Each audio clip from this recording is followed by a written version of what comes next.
जय श्री कृष्णा। राधे राधे। तुलसी कौन थी?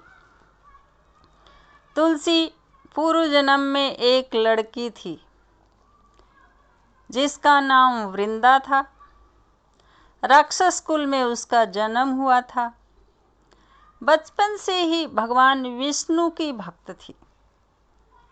बड़े ही प्रेम से भगवान की सेवा पूजा किया करती थी। जब वह बड़ी हुई तो उसका विवाह राक्षस कुल में दानवराज जलंधर से हो गया। जलंधर समुद्र से उत्पन्न हुआ था। वृंदा बड़ी ही पतिव्रता स्त्री थी। सदा अपने पति की सेवा किया करती थी। एक बार देवताओं और दानवों में युद्ध हुआ। जब जलंधर युद्ध पर जाने लगे तो वृंदा ने कहा कि स्वामी, आप युद्ध पर जा रहे हैं। आप जब तक युद्ध में रहेंगे मैं पूजा में बैठकर आपकी जीत के लिए अनुष्ठान करूंगी, और जब तक आप वापस नहीं आ जाते मैं अपना संकल्प नहीं तोड़ूंगी। जलंधर तो युद्ध में चले गए और वृंदा व्रत का संकल्प लेकर पूजा में बैठ गई। उसके व्रत के प्रभाव से देवता भी जलंधर से न जीत सके, और सारे देवता जब हारने लगे तो विष्णु जी के पास गए।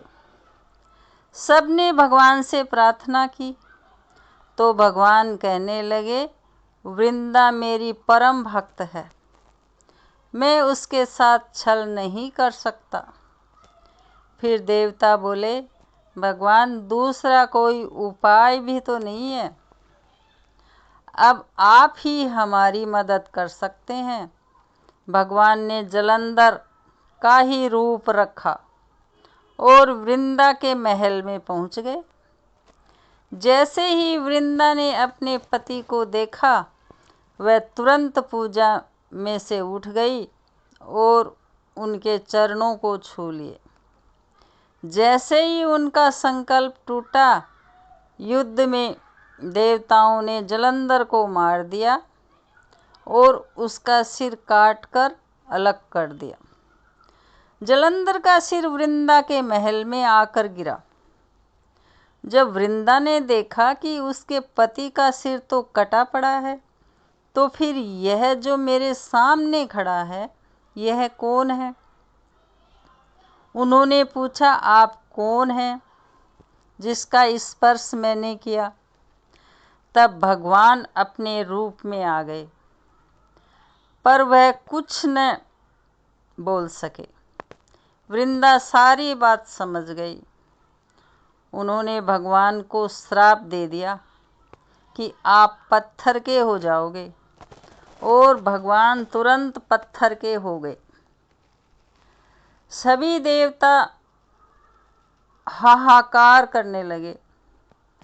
लक्ष्मी जी रोने लगी और प्रार्थना करने लगे कि वृंदा ने भगवान को वापस वैसा ही कर दिया, और अपने पति का सिर लेकर वह सती हो गई।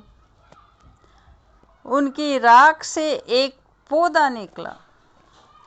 तब भगवान विष्णु जी ने कहा, आज से इसका नाम तुलसी है, और मेरा एक रूप इस पत्थर के रूप में रहेगा, जिसे शालिग्राम के नाम से तुलसी जी के साथ ही पूजा जाएगा, और मैं बिना तुलसी के भोग स्वीकार नहीं करूँगा। तब से तुलसी जी की पूजा सभी करने लगे, और तुलसी जी का विवाह शालिग्राम जी के साथ कार्तिक मास में करने लगे। देवउठनी एकादशी के दिन इसे तुलसी विवाह के रूप में मनाया जाता है।